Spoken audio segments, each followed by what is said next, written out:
Academic Publishing 101, or what I wish they told me during my master's.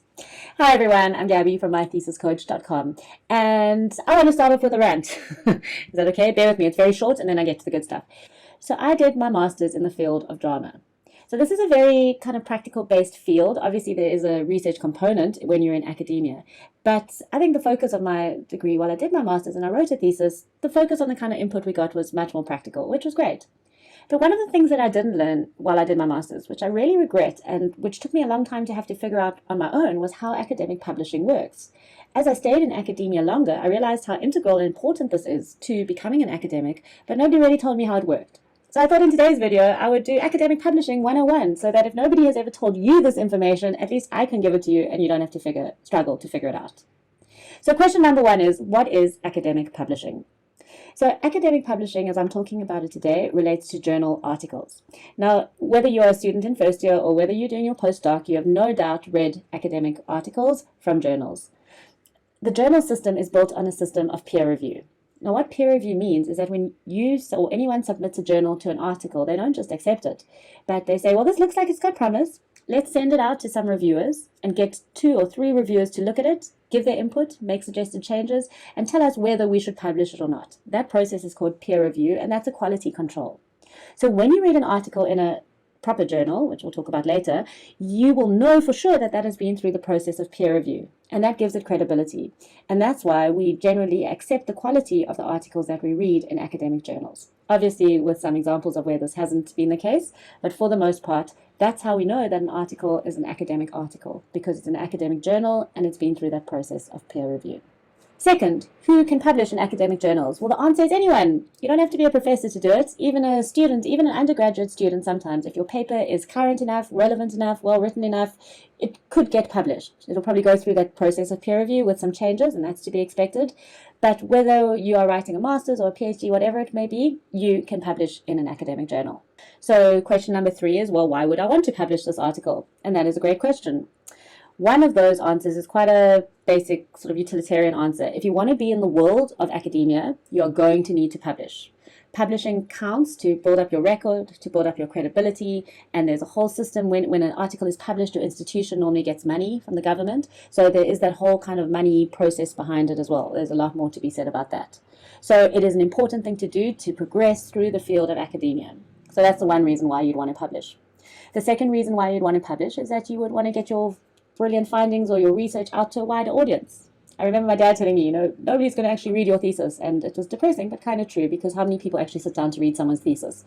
But an academic journal is short, an academic journal article is shorter, it's more succinct, and you can get that information across to a wider readership. So that's the second reason to do it.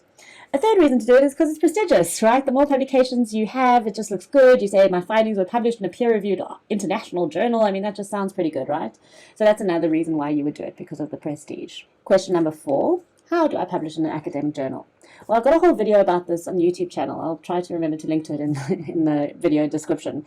But how you publish is that you basically find a journal that fits into your field of research. You look on that journal's website to check, does my articles fall within the scope of this journal? If it does, you check, well, what are the requirements? How long does it need to be? What are the sections? Maybe you look over some other articles to get a sense of it. And then you go ahead and you write your journal article. You do it. Once it's written, you submit it, and it goes through that whole peer review process. 2 things to be aware of. The first thing is that there are things called predatory journals. Those are fakey journals with low quality, with no peer review, that feed on academics' need to get published, their desperation to be published in order to progress through the system.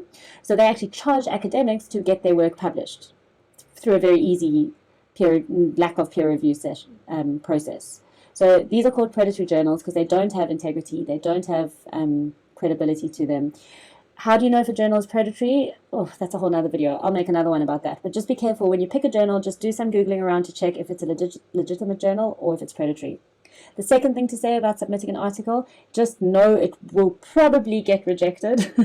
If you luckily, it will get accepted with changes that you need to make. These are not criticisms on you as a person. You are still an excellent human being. It's just so much an inbuilt part of the process. And if you get rejected from one journal, you go ahead, you maybe make some changes, and you submit to another journal. There's nothing wrong with that. And it happens to all of us at every level of the system. So don't let that get you down if it happens to you. My last question in Academic Publishing 101 is, what is wrong with the academic publishing system?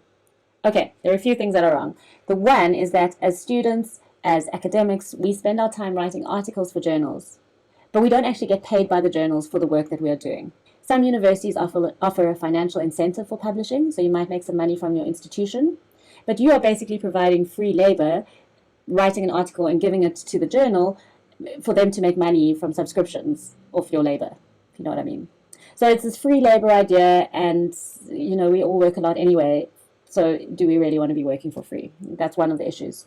The second issue is that, it's aligned to the first, but it's this idea of this whole publishing industry making tons and tons and tons of money, while the academics, or those of us who are writing articles, we don't make any money at all, and sometimes we even pay. So in different models of journals, you may end up paying to get it published so other people can access it for free. What's in it for you? Well, you're going to have more readers, thus more prestige. However, you've ended up paying for someone else to make money. It's just all very weird. So, and also, you've got to think, I mentioned peer review. Those reviewers also don't get paid. So somehow this big business has been set up so that the big publishers make tons of money while no one else does. So the system may feel a little bit icky. Another issue with publishing is that you may wonder, how big is the readership actually going to be? So if you've written a thesis and you're super excited by what you found, you can definitely write up an academic article if that's in line with your career aims and everything else. That's great. But remember, there's still going to be only a small audience actually who read that in the end, because, how many people actually read academic articles? Whereas if you have a brilliant idea, there's so many other ways you could get it out to a much wider audience. I'm thinking things like start a blog, write an op-ed, write a popular book, for example.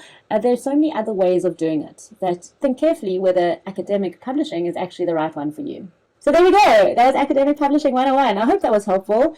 Let me know in the comments below if there's anything else I can answer for you about this weird world. Like I said, no one told me, so I took it upon myself to tell you. I hope that was helpful. Remember to subscribe to this channel for more helpful academic writing, thesis, academic life tips, tricks, and ideas. And I really look forward to seeing you next time. Bye.